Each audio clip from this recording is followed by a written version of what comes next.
obviously you need to moisturize. And this is the La Mer moisturizing cream. This one's a bit more thick. They have like a soft cream as well. Can I say something controversial and potentially offensive? What do elephants and TikTokers have in common? They both know how to work with their trunk, and they are both a part of this video, so welcome to reacting to Noah Beck's travel nighttime skincare routine. As a medical esthetician, I work with a lot of skincare, but when you travel, everything can get thrown off. Cue the future story time of the events that led up to me bringing skincare on a plane and having it explode, and then trying to check skincare under the plane and having it get completely lost. All of that aside, we are reacting to Noah Beck's travel nighttime skincare routine today to see what he uses and what's going on. One of my goals this year is to learn more celebrities, and I believe this is a TikToker, so we're gonna have some fun. What's up guys, I'm Noah Beck, and tonight I'm showing you my nighttime routine. Let's get ready for bed.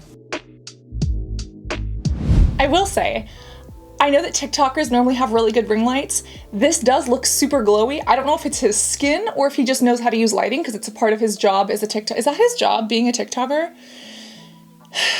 Society scares me sometimes. Skincare is super important to me. Having the job that I have, always looking or at least trying to look your best is pretty important. Look good, feel good, you know, that's a real thing, and I'm a firm believer in that. When I feel best is when I have a clean shaved face. So what we're going to do now, I'm going to take this Dior Sauvage, it's a shaving gel. I've kind of slowly veered away from like shaving cream. Not much of a big reason, honestly. I just like gel. It just like feels better on my face. Going to put about that much, probably like a quarter on my hand, on my palm here.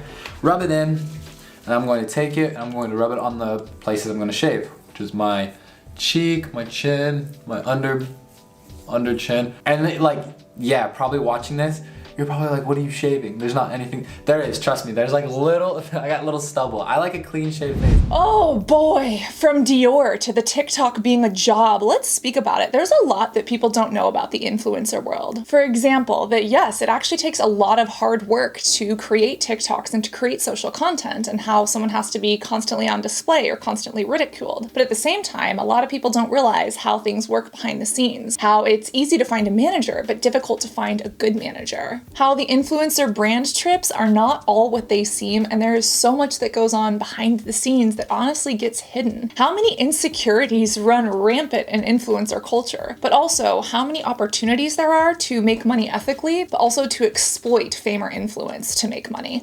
It is deep. Now, what he said about looking your best and feeling your best, I would argue yes, but to a degree. I think it's more about being confident. You know, you could be not the most traditionally aesthetically pleasing, but if you have an air of confidence to you, or if you can do something that is special or unique, then I think you can do extremely well. Look at Grumpy Cat, right? Look at Grumpy Cat. Look at Scoot Butt. Look at Thierago and his friends. Literally, this cat is missing half a face, and it's not because he's aesthetically pretty that people love him, but it's because of that personality. And I think that there's something to be said about relatability, and even if you're not the prettiest person, like being pretty does not equal success or happiness in life. There is such a thing as pretty privilege, but being able to harness success or confidence, you could be the most beautiful person, but you could be immensely insecure. And there were so many models back when I was in the modeling industry who struggled with that. And I don't think that people who aren't an influencer or who don't see models behind the scenes don't always realize that. But, you know, physical appearance isn't everything. It's about how you feel in your skin, which, speaking of, he is shaving with Dior. Let's talk about that in a second. Shaving into a camera, so this is hard. I usually have a mirror right in front of me, but I posted something on TikTok one time of me shaving, and people were like, don't shave against the grain, you know? But that's how I get a closer shave, so I'm gonna continue doing that. And that's what I think like prepping your skin is for, like using the shaving gel or the shaving cream. That's what helps that. I did forget my exfoliant at home. I would like sometimes use my exfoliant before shaving, but in this case, just because I have the shaving gel, it won't make a huge difference.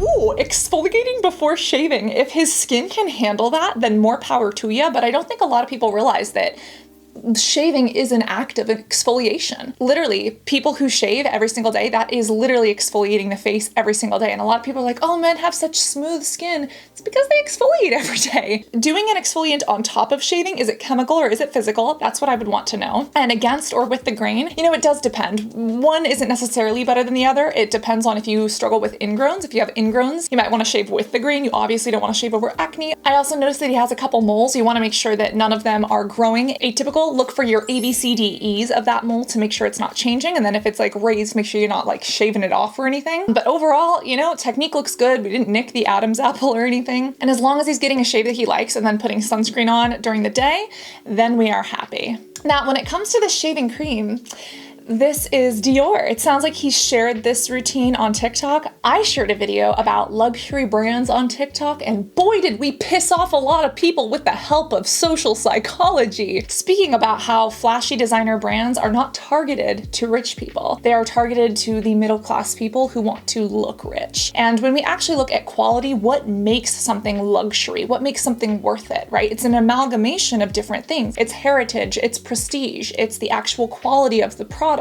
It's the craftsmanship, it's the exclusivity. And when you look at all of that, that's what creates the identity of a luxury brand and an actual luxury item that would, for some people, make it worth it. Now, we need a whole video talking about the psychology of luxury beauty and why these brands are primarily targeted towards middle-class people who just want to look rich. They're like walking billboards, whereas when you look at people who are actually wealthy or have extreme amounts of wealth, they either wear designers or use things that most people don't even know about. Like if the actually uber wealthy know about it and like it, it's because the general population doesn't know about it. And how many people end up being walking billboards for these brand names to try to either prove something to themselves or others. And very rarely it's, an actual choice for oneself, which again, this TikTok pissed people off because we asked people basically, if no one could see you wearing that designer brand, wearing that brand name, if it was only visible to you, would you still want it as much? But pissing people off on TikTok aside, that does bring us to this shaving cream. Does he like it because the formula is actually really good and he appreciates this gel? Or is it just Dior? And even if both of those things are true, Dior creates some really shitty skincare. Like if you want to talk about markups, Dior's markups are anywhere from 10 to 50x on their products. And I understand things like scents, perfumes, they can have a huge impact through the olfactory system, on memory, on mood, etc. There are many fragrances from luxury brands that are key to those designers. But when it actually comes to skincare products, Christian Dior was a fashion house, basically competed with Coco Chanel, who was a Nazi. And as a fashion designer, didn't care about the anatomy of skin, didn't care about skin health. Dr. Dre did a great video recently on skin health versus skincare being self-care. And this isn't just clothing that someone puts on or takes off or a handbag that they carry around. This is their actual skin. And when fashion houses like Dior start to create skincare, they could do it right if they spent the money and they actually lived up to that luxury heritage. But a lot of people aren't buying for the true aspect of luxury and what it is. They're buying it for the brand name or to feel good or to prove something to themselves or someone else. And again, social psychology video on that coming soon. It's gonna piss a lot of people off. So hi, hello, let's talk about it. Let's analyze it. Let's be open to those conversations. It's not meant to make anyone feel worse about each other. It's just like, okay, let's see how we as people in a society put ourselves forward and how we rely on consumerism, living in a capitalist society, to portray ourselves in a certain way. And all of that being said, we're actually going to look at these ingredients and see how they stack up. But Noah, I don't know if he's buying it for the brand or because he actually likes the gel and the way it feels, but hopefully we'll find out. I did grow up with two sisters, so I was pretty educated on the beauty side of things. I do know how to braid and fishtail hair, perks of having sisters. I was blessed to I never really have a certain breakout era in my childhood, I guess. I would have pimples here and there, but I never really had any major breakouts. I guess now for me it's more of just prevention of not wanting to have that. It's your body, you don't get another one. You might as well take care of it. Very true. And is this Dior product actually taking care of his skin? This is the Sauvage Shaving Gel. Did somebody say Dior Sauvage? I'm assuming that is French. And again, this is nothing against French people, but just looking at Dior, it sounds suspiciously like sewage. So, yeah, foreshadowing. This is $60 for 125 milliliters. There is definitely a fragrance in here, as is usually key with a lot of luxury brands. And when we look at this, oh boy, is this some overpriced designer face sewage. Water, glycerin, PPGs, different sulfates. This is literally a basic ass cleansing gel with a Dior scented fragrance. We have castor oil, sorbitol, acrylates, copolymer, like polyglycerin. This is linalool. This is one of the most basic things. The one thing we have in here is a flower extract. But this is fragrance and a basic ass skin gel. Do you know how many shaving gels there are that don't cost this much? And again, it is not the quality of the ingredients, and I'm doubting it's even the formulation practices that are making this cost so much. It's because this is a brand name named Dior. It's because it smells good. You can give this as a gift and somebody would feel like you spent money on them. This is all about the branding. And again, that is the power of these luxury brands, being able to slap their name on anything and sell them to a consumer. And when you have a brand that is based on true luxury, craftsmanship, and heritage, that's one thing, like actual luxury. But then you have some brands that are just slapping their names on things like Chanel and their stupid advent calendar, and they think their customers are dumb, and they're like, oh, because we put our name on it, you'll buy it, and you'll walk around wearing it like a billboard to promote it to everyone else. Why? Because a lot of the people that do that, they're trying to show, hey, I'm wealthy, hey, I can afford this. Even a lot of TikTokers and influencers do it. I feel like it's a huge part of celebrity, influencer, and flex culture, which we also have a social psychology rant if we wanted to get into it. And just the constant flex culture with a lot of people not realizing celebrities and influencers get Dior, Chanel, Louis Vuitton, they get this for free. And it's because these fashion houses know this. They give it to these people who promote it. Their audiences see it, and their audiences have credit cards. And they're like, you know what? I want that. I want to be like that person. I want to have that thing. Put it on a card. It's just that much out of reach. But having that luxury item helps them feel or identify a certain way. But again, these luxury brands are not targeting the rich or the truly wealthy. Warren Buffett still lives in a tiny house and drives an old car, right? These designer brands are targeting the people who want to look rich. There's that quote about, people who spend money they don't have to buy things that they don't like to impress people that they don't like. And a lot of the beauty items here are just like that as well. Now, if you have the money, you spend it the way you want to, but for the majority of people, be aware of what's happening. I love Emma Chamberlain, but be aware that Louis Vuitton invited her to those shows and she wears the handbags because she got them for free. We know that the Kardashian Jenners are beautiful and very influential to social media and culture, but Kylie's Chanel luxury Bugatti car, whatever, best believe that Chanel, that Dior, that Gucci, a lot of that stuff is free.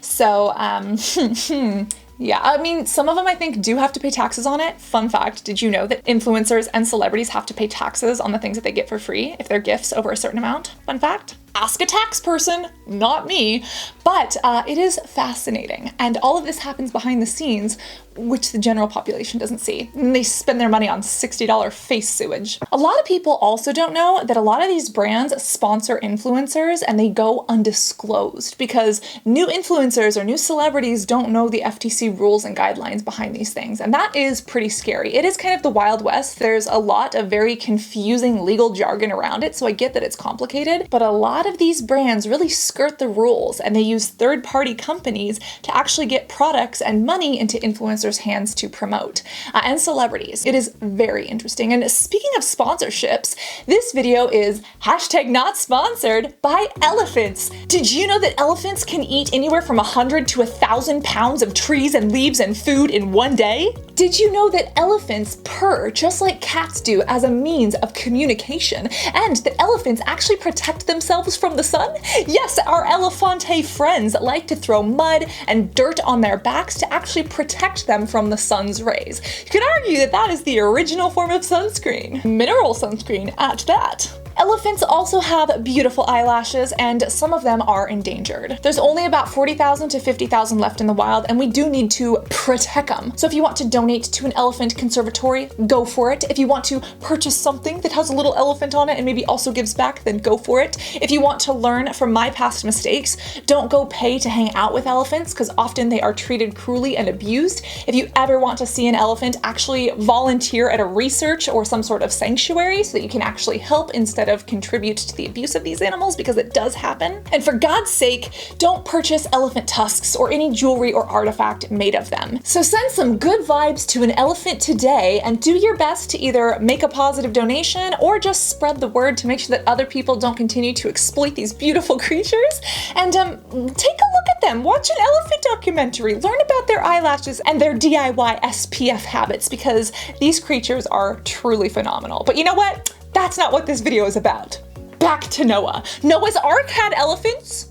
Anyways, Noah, if you like it, keep using it. But if you came to me for a question, I would offer a shaving gel that is fragrance-free, especially because you're shaving, you have the possibility of nicking the skin. Put some antioxidants in there. Put some hyaluronic acid, maybe a very light vitamin C. That way, if you actually wound the skin, those two ingredients can help speed up wound healing. So I'm going to start with this One Love Organics. It's a Botanical Bee enzyme cleansing oil. My skin is now dry, so I'm gonna do that. It's just kind of cleansing it, it's a little travel bottle, and the plastic was still on, so it's embarrassing. So yeah, 1 to 2 pumps, so I'll put 2 pumps, and I'll put this to the side and I'll rub it in and kind of just apply it to the face. When I start to get more like the liquidy stuff, I'll put my hair back. And I usually have like a headband that I wear, but I have a bandana and I don't have a headband with me, so I'm gonna throw it back in a bandana right now. I love it. You know, anyone who has hair that doesn't want to get it wet, put it back. It's just, I don't know, is it a pet peeve? Is it just convenience? I don't know. If I spent this long to smooth out my hair, you know I'm gonna make it last this way for like 7 days. This is the One Love Organics Botanical Bee Enzyme Cleansing Oil. It looks like it has pumpkin. It actually has some really cool stuff in it. Unfortunately, it has beeswax, so it's not being added to my cart. $42. It's a little bit pricey for what you're getting, but you know what? It does have some good exfoliating acids, and for someone who is not acne prone but gets a pimple here and there, papain, the enzyme in papaya that can help exfoliate the skin, is amazing, and this looks like it has it. We've also got some tocopherol, some ascorbyl palmitate. We've got this pumpkin seed oil, actually really good for redness, really good for antioxidants, really great for the skin. We have some sunflower seed oil, which is the main ingredient. This does have a fragrance, so, you know, just be aware of that if you're sensitive to it, but I don't hate fragrance in skincare. I actually really like this product, and I like that he puts his hair back to use it. It's making his face look good too. Before moving on to the cleansing strips, usually you let the oil sit for a sec and then I'll just gently wash it off, kind of rub, not like, nothing crazy. But the oil does feel really good. It spreads really well. Now moving on to these. We're gonna get a fact check on how these are pronounced, but I'm gonna say Biore. Biore for now. That's what I'm gonna say. Besides the point, these are amazing. I love these. Wet your fingers a little bit, put some water over your nose and like where this will be. And you'll kind of, that's a look right there. So these will dry for like 10 to 15 minutes, but while these dry, usually with the shaving process, like I said, I would like tweeze or do any kind of other touch-ups that I would need. I'll realistically try to get to these like once a week. And this just happens to be that one time. At least he's being honest about doing it once a week. Pore strips. Why? Noah Beck is on TikTok. Doesn't he watch Derm Doctor, 208 Skin Doc, Dr. Mamina, who always teach about how bad pore strips are? Like, tell me you want broken capillaries without telling me that you want broken capillaries. These are bad for the skin. Don't use them. There are such better ways, you know, to remove blackheads out of the skin. They can be fun. There is a safe way to use them, but are they ideal? Absolutely not. He's using exfoliating acids. He says that he has exfoliants. Why the pore strips? Why the pore strips? I almost feel like now we need a follow-up video on like looking at pore strips under a microscope. Do we need that? Am I gonna subject my own sebaceous filaments to this? I also wanna know, is he doing this for blackheads? Because he said he didn't have acne. Is this for sebaceous filaments? Like, Noah, your nose looks good. Like, what's going on in here? This is beyond bad and something I would not recommend. Beyond bad. It has been 10 minutes, so I'm gonna throw these off. So this is a, wow, I'm gonna butcher this. Naturopathica? That might be the name. Naturopathica white tea antioxidant mask. I'll probably do masks like one time every 2 weeks, probably. But these are very simple, very straightforward. A travel size again. You'll kind of just take about that much probably. Rub it into your fingers and just apply. apply it everywhere that you want. Try to even it out as much as you can, but if not, it's fine. And you'll let this sit for 10 to 15. I don't know if it's supposed to, but it kind of has like this like almost like tingling sensation, but like in a good way, like where you know it's working. Naturopathica. It is a good brand. I don't know this specifically. It's expensive at $62, but you know what? I love that he actually knows what a mask is. I love that he knows what a pore strip is. There's this stereotype that men don't take care of their skin. That is absolutely not true. Our skin is our body's largest organ. It's a hygiene, right? And then it's also self-care if you make it. We don't see a lot of men who really invest in this in the public eye. I think there's a stigma against men applying makeup or wearing skincare. So I love that he speaks about this. This is the white tea mask. Is there anything in here that would sting? Let's see, rosemary maybe, xylitol. Xylitol is more of a sugar. Let's see. We have water, sunflower seed oil, aloe. This actually looks pretty good. We do have aspen bark extract. Maybe that's causing a tingling. Some rice, some tea leaf. There you go, some tea leaf. Camellia, by the way. Camellia sinensis, speaking of Chanel. The borage seed extract, ylang ylang, or some of the rose oil. This would actually make me wonder, since there's nothing in here that looks like menthol. Doesn't look like it should sting. This might be because the shaving, the pore strips, I'd be interesting. This is not bad as long as you're okay with botanicals and fragrance. This actually looks really good. And as a white tea mask, it really helps with environmental pollution. It can help if you want to recover after being in the sun. Hopefully you were using a sunscreen. This is not bad. I actually like this one. He also mentioned that it tingles, which is how he knows it's working. Just because it burns doesn't mean it's working. Burning is your skin's literal nerves and receptors saying, hi, there's fucking damage going on here, which in a controlled setting can be good. But chronic, like low-level irritation, not a good thing. And when it comes to skincare, if it's an exfoliant, then maybe. But for a white tea mask, I don't know if that should be burning. That probably tells me that he did it over exfoliation or that pore strip was a bad idea.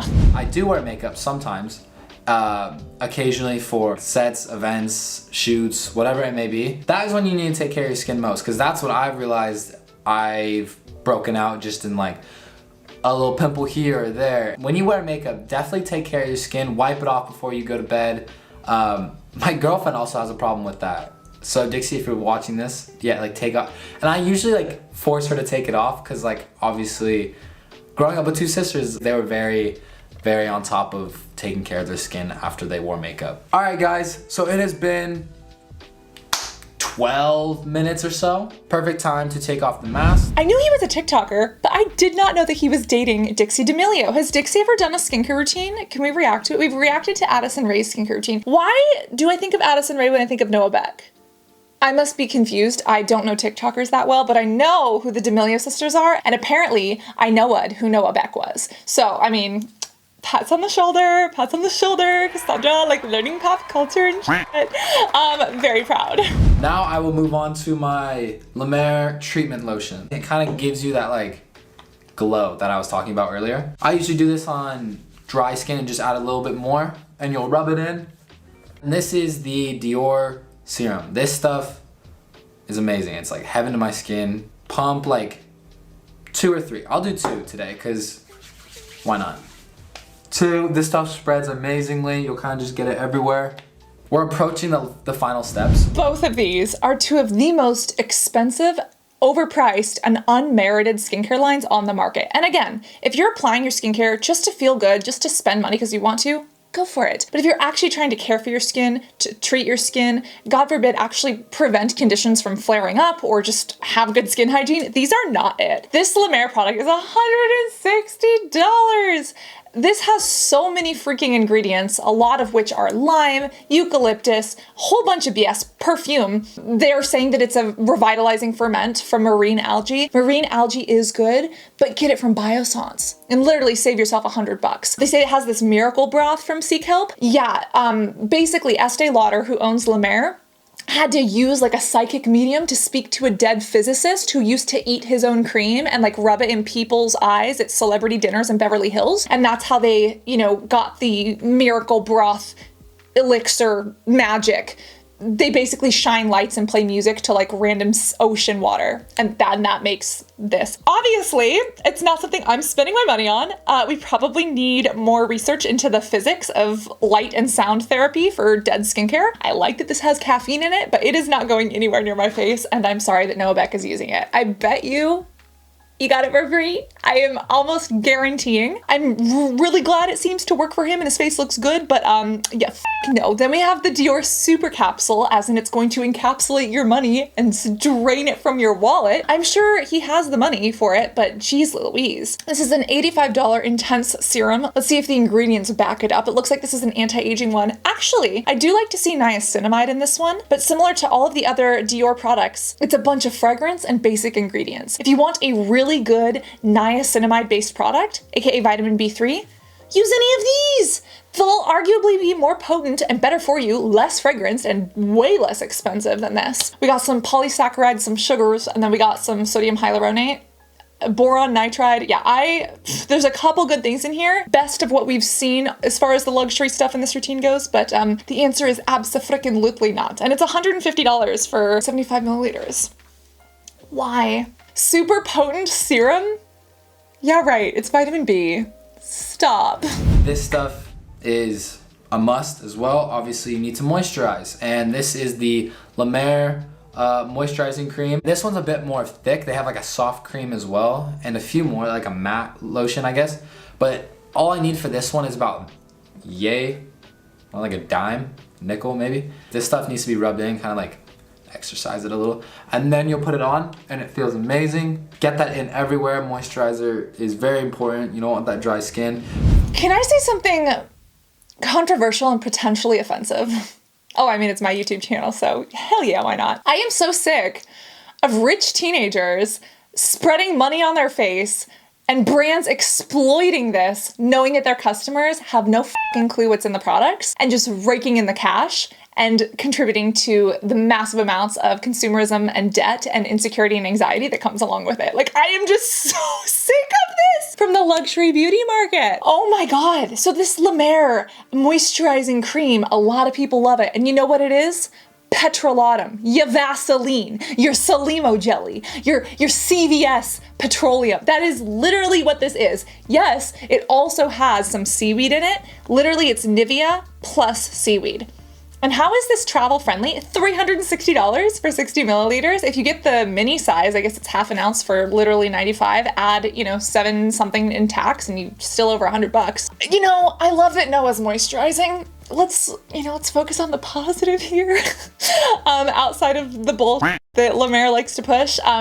Algae extract, again, use Biossance, use the Omega cream, God forbid, right? If you want luxury, use the Algenist, the vitamin C blue algae serum. That'll be so much better than this. Anyways, you have dead seaweed that somebody played music to from a dead astrophysicist. You've got mineral oil. You've got petroleum, Vaseline, you got sesame seed oil, you got alfalfa, you got lime, and a bunch of fragrance. I am so done with this. I'm so done. We've looked at this 100 times. It is a nice thick cream that costs way too much money. Get yourself a seaweed cream and put some cruelty-free Vaseline from Salimo on your face, and you will have saved yourself $300. The elephant is hot and bothered too. For me, some people have oily skin, some people have dry skin, and anywhere in between. I have pretty dry skin, I've noticed. Like sometimes my forehead gets a little like irritated, and I'm just like, how do I get rid of this? And moisturizing and drinking a lot of water cures that every time for me. While the moisturizer's still sitting in, this here is called gua sha. They're like these like cold little stones, and they like stay cold somehow, like they're never warm. And you can like put it in the freezer as well to give it that extra, and it like tightens up your skin. And I'll take it, I'll go with like these motions. You wanna get like your jaw, I guess, like in those ridges, I guess. But it kind of just takes down like swelling or puffiness, and that's huge when you're traveling on, whether it's vacation or traveling for your job, whatever it may be. And then I'll take it from the top of my nose and I'll kind of scrape it to the side again. Do the same thing. Not like you don't have to like push down super hard in your face. When it's all right there, you'll kind of do one last like push, and then you'll turn it and then kind of scrape it down your neck and then scrape down. Guys, I know this may look ridiculous and it's probably doesn't look like it's doing anything, but like you'll actually you'll feel it working because you'll get like kind of congested. It took me a while to kind of figure out what works for my skin, because there were some products that like my skin just had a different reaction to, and I didn't really like the way it made my skin feel. But For the most part, I think I have it down. I have to say, out of all of the celebrities that we've seen use gua sha, I was not expecting a TikToker to do it relatively well. Gua sha is one of those things you don't have to spend money on. We actually need a video on the deep dive of gua sha. It's actually meant to cause bruising in the skin. It's been used in ancient Chinese medicine for years, literally for centuries. A lot of people nowadays just exploit gua sha for money and capitalism and consumerism. But if you do use it for depuffing, for lymphatic drainage, for massage, for relaxing, it's actually really good. And it looks like that's what he's doing here. You're not supposed to destroy your skin. You know, this isn't going to erase wrinkles. It's not going to get rid of your acne the way a lot of people claim. That's why I hate these claims around gua sha, is because they're so unfounded. But based on what he's using, like, his gua sha technique is actually really good. And look, he goes down his neck, literally where your lymph nodes are and how you're supposed to do it. Like, his sisters, the internet, like, somebody taught him right on his technique. He ends up sharing a little bit more about his lip care and about his hair care, but overall, what do we think? This routine is grossly overpriced. There's a lot of brands that don't need to be here, but you know what? He seems to like it and he has the money for it. I want to know if he wears a sunscreen in the beginning of the day. I want to know where he got this skincare info, because his technique to me is the most impressive thing in this. And then it's really nice, you know, just looking at stereotypes, it's really nice to see a guy speak about his makeup and his skincare routine and actually to know kind of what's going on. Now, there are a lot of products here that I would not recommend. If you have the money, you can spend it on these, but that doesn't mean that these are actually going to be good for your skin. If you want a dupes video, maybe I can leave some dupes in the description. If I didn't update the description, will somebody yell at me in the comments? Thank you. But overall, I don't even think I know who he is on TikTok. I think the elephant and I need to follow him on TikTok, and need to check in with Charlie D'Amelio or Dixie D'Amelio, see if they have posted a skincare routine that we can react to. This was a surprise, a very expensive and slightly infuriating one, but also a very nice surprise when it comes to the headband, the gua sha, the technique, and then just the philosophy about taking care of yourself. I don't know how old he is. I'm pretty sure he's relatively young, you know, young is relative, but he seems like he has a young, fun spirit, and the fact that he's okay speaking subjectively about what works for him and the way that he's, you know, speaking about some of his skin issues, he's open about it. I have a lot of respect for that. I respect it. And now we know what Noah puts on his skin. Do remember to always stay hydrated in a little elephant mug. Always remember to reapply that SPF and be beautiful both inside and out. I love you, and I can't wait to see you in one of these next videos or description boxes. Love you guys. Bye.